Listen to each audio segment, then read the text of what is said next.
Thank you for having me this morning. I was surprised when Lisa called me and asked me if I would be willing to speak. I almost said no, but I'm glad I said yes. I just finished a class. I'm in seminary, and I just finished a class that was 2 weeks long, and been scrambling with homework and everything, but surprisingly, and I think the Lord does this, some of the stuff that I've been learning in class has helped me to kind of prepare for today, so thank the Lord for that. And I had to give 3 presentations in 2 weeks' time, which was very nerve-wracking, and you'd think it would get better as time goes on, but still a little nervous today, so bear with me. Today I'm going to talk about living God's calling. I'm going to share about my life and then about what these verses have to say to me and why I kind of have them as my calling. Most of you know that my grandma is Nicole Stiles. She's not here today, but she belongs here to this church, and my parents are missionaries in Ecuador. And so I grew up overseas nearly 18 years, and I came to the U.S. for college. I went to USI in Evansville, and then right after that, I went over to Kazakhstan for a year, and I did some ministry over there, and then I came back and went to school. And while I was in school that time, I was getting my master's degree in biblical studies, and we talked a lot about calling, and what does calling really mean? A lot of people, especially I think, college age and maybe right after college, people are wondering, what is my calling? What am I supposed to do in life? What do I want to study? What do I want to really do? What am I going to invest into my life, for the rest of my life? And we read a book by Os Guinness called The Call, and in the book he talks about 2 different kinds of calls, and of course this is from a Christian perspective. So he says the first call that we have is to have a relationship with God. So God speaks to us. He calls us out of our life, our kind of just tough life that we have here, and He calls us to be in a relationship with Him. And a lot of people say, that's when I become a Christian, or salvation. That's that moment when God calls us into relationship. That's our primary call. And then our secondary call is actually what we end up doing, kind of a combination of what we like to do, what our personality is like, and maybe even our background, our culture, maybe our parents did something, and, so we learn from our parents, and we end up doing what they do, kind of like the farmers, and pass it on to his son, or business, pass it on to his son or children, that kind of thing. So a lot of factors kind of go into your secondary calling. Also, a secondary calling could be more than one thing. I know at school, most people are training to be pastors, and a lot of them are in their, what do they call it?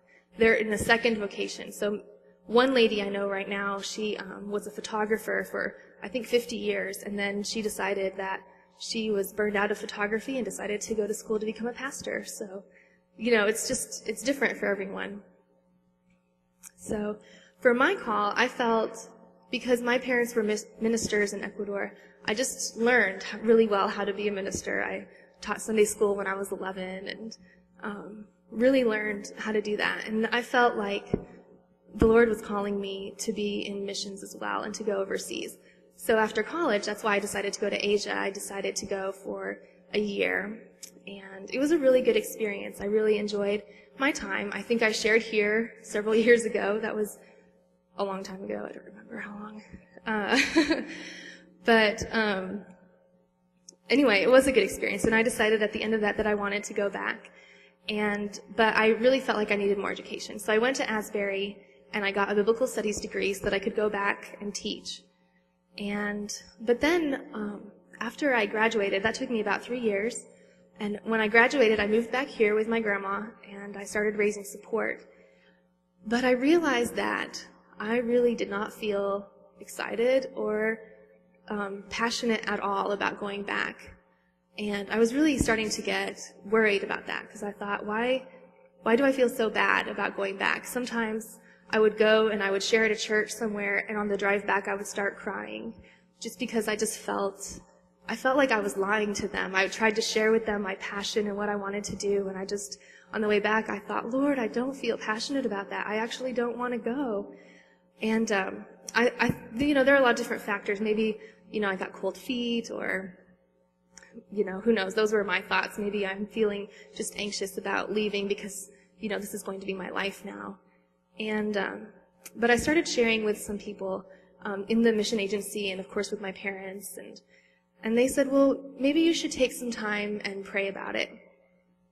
And I thought that was a good idea.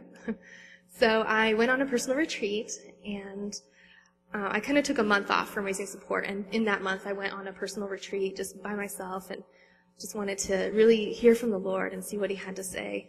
And during that time, I really felt the Lord saying that I could go if I wanted to, but if I didn't want to go, I didn't have to. That he trusted me to be able to serve him even in the U.S. Because up until that moment, I really felt like I had to go overseas in order to really serve God. That's really just, for some reason, that's what I really believed about myself. That was, all a part of my identity and everything. I just felt like I had to go if I wanted to serve God. And so during that time, I felt God saying, you don't have to go in order to serve me. And there was a verse that I read during that time. I don't know if you remember the story of Paul when he was on the Damascus Road and the Lord spoke to him and he became blind. And up to this moment, I'd always related with Paul because he was a missionary and he went out to all different places. But in this story, he goes into Damascus and the Lord tells him to visit this man named Ananias, who is a believer. And he goes to Ananias, and Ananias prays over him, and Paul can see again. And then Ananias kind of trains Paul a little bit. And I thought, while I read that, I thought, Lord, maybe I want to be like Ananias instead of Paul. Maybe I want to stay, and I want to live somewhere, and I want to pray over people in that place, instead of being like Paul and going everywhere. And there's a place, of course, for both. But I wanted to explore the idea of being more like Ananias. And I felt like the Lord said that was okay. I could kind of explore that possibility. And so once I felt that release, I ended up going to Kazakhstan for a month just to make sure that I wasn't crazy, that I really wasn't just getting cold feet. And I felt when I was there that it was okay for me to kind of stay and not go right at that moment. So this opened up a whole new world of possibilities. Now, everything that I'd ever kind of daydreamed about before, thinking, oh no, I can't really do that, or I can't really do that. Now everything all of a sudden was an open door. And so I was like, well, maybe I should not decide on something right away and just kind of wait and pray about it. And so I decided to just take some time. I just decided to get a job out in Colorado and worked there for about a year and a half. And during that time, I built a lot of relationships. There were a lot of internationals that came, and a lot of it was kind of a seasonal place. So a lot of seasonal workers would come for 3 months and then they would leave. And I was able to get to know them and kind of talk to them. And a lot of them said, Nicole, you should be a counselor. Or they would joke around like, Nicole, you're like my therapist or something. And that was actually something that I'd always thought about doing. Even when I was a little kid, I thought it was interesting because counselors, they have all these ideas and theories, and then, they talk to people and they kind of help them work through difficult times or kind of figure out what's going on in their life. And that's always been interesting to me. And so I decided that I wanted to pursue that. So that brings me to now. Now I'm at school again at Asbury getting a counseling degree, and I should be done at the end of August. So that's kind of the story of my calling in that kind of manner. But what I really wanted to share was just how the Bible, or what the verses Isaiah and Luke have to do with my personal calling. Because I do believe that my calling has to do with what God is calling me to do. So to kind of begin, I told you this class that I was taking the last 2 weeks is about child development, and it's about personality over the lifespan. So from, even from pre-birth to 18 years or 25 years, that our brain doesn't actually stop growing until we're 25. So we even are not fully formed until we're 25, around there, which I thought was really interesting. Most people say 21, but it's actually 25. So One video that we saw in class was about, it's called the still face. And they had this experiment where a mother and a child would come into the room, and the mother would play with the child. And then it was her baby, probably a year old or something like that. And so she would play with the baby for a couple minutes, and then they said, you need to just have a still face and not interact at all with the baby. So the mother is just sitting there looking at the baby but not interacting. She doesn't have any facial expression. She doesn't, respond at all. She doesn't have any movement or anything. And you can see the baby starts to get really distressed, and the baby starts trying to entertain the mom. At first, it's the mom and the baby kind of entertaining each other, but then the baby starts to just try to entertain the mom because the mom isn't involved with the baby. And the baby starts first pointing and trying to do hand signals, and then she'll start realizing that the mom isn't responding, and she'll start looking away, and then she starts crying and kind of making high-pitched sounds. And then, of course, after that, the mom starts to interact with the baby again. And every time I see the video, I kind of get a little choked up because it's just so touching to see how the baby gets so distressed with the mom's ignoring the baby. And the good thing is that babies, they get repaired really easily if something happens. As parents, I'm sure most of you have been parents at some point in time, that you can't always give the baby everything that it needs at any given moment. Sometimes, I remember when I was a nanny, I had to make lunch for the babies, and while I was making lunch, I couldn't entertain the baby at the same time, so the baby would, try to get my attention, so I'd stick her in the high chair and I'd turn on the TV so that it could be distracted while I was trying to make lunch. And I felt kind of bad about that. But the truth is that you can't do everything all at one time. And it's because we're human, we're not superhuman. We have to be able to do things. But babies do get repaired really easily. So when the mom, in this video, when the mom interacted with the baby again, the baby was back to normal and it was repaired from that. But sometimes babies don't get repaired. And sometimes as adults we don't get repaired either. Even throughout life we have a lot of issues that happen. Sometimes maybe our parents leave us when we're children, or maybe somebody dies, or anything like that happens. Even when we're adults and we're fully formed, people still move away, and it's really difficult. And transition in life is really difficult as well. And so these are all things in our life that kind of contribute to our brokenness, something that needs healing in our life. Let's see. So. And it's a part of just our failure as humanity, because we are broken people and we can't fix everything ourselves. So that's why I love the Isaiah 61 passage. And just to give you a little history, in Isaiah's day, the kingdom of Israel was already divided into two kingdoms. So there was Judah and then there was Israel, and the Babylonians were coming and taking over. And so the Babylonians had already taken Judah, which there were a lot of bad kings, and they were doing idolatrous things. So they were kind of rejecting God as their God. And so they rejected, because of their rejection, the Lord kind of punished them, because that was part of their covenant. The Lord said, as long as you obey me and as long as you worship me, I will keep you intact as a kingdom. But if you don't, then you will be destroyed. So Judah fell to the Babylonians, and Israel was being under attack.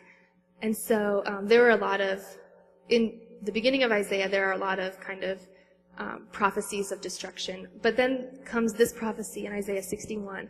And this is really a hopeful verse. It talks about captives being released, and the poor and the needy becoming,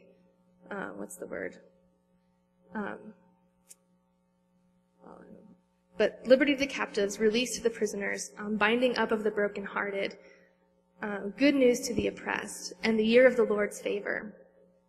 So this is really important for the Israelites to know that this can happen if they just turn away from their wickedness and turn toward God. Well, as we all know, they didn't, and they were taken also by the Babylonians.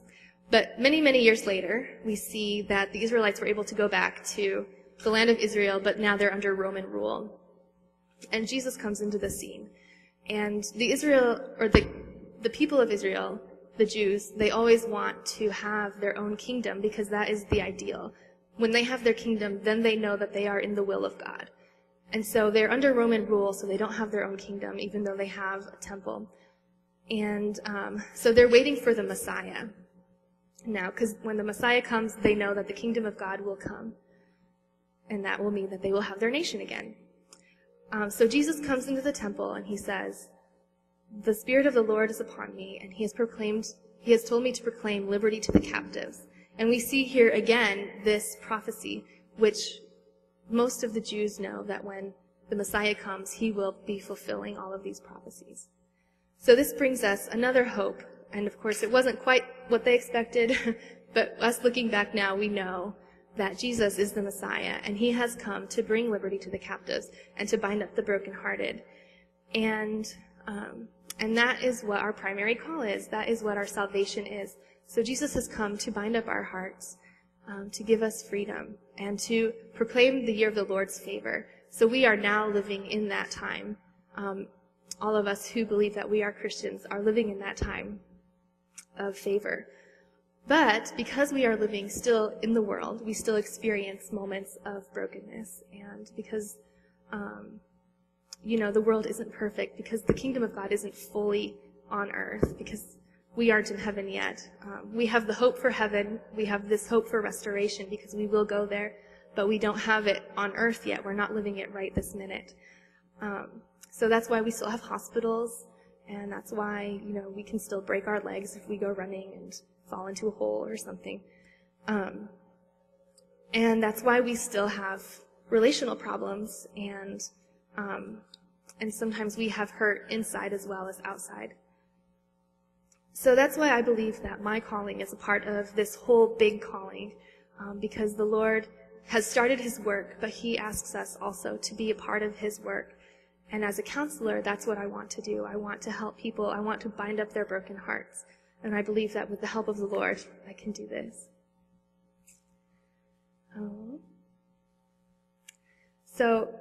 This helps me. Sometimes I forget this whole vision. But as I share, I'm reminded just that the Lord is working here on earth, and he's working in our hearts and in our lives and with each person.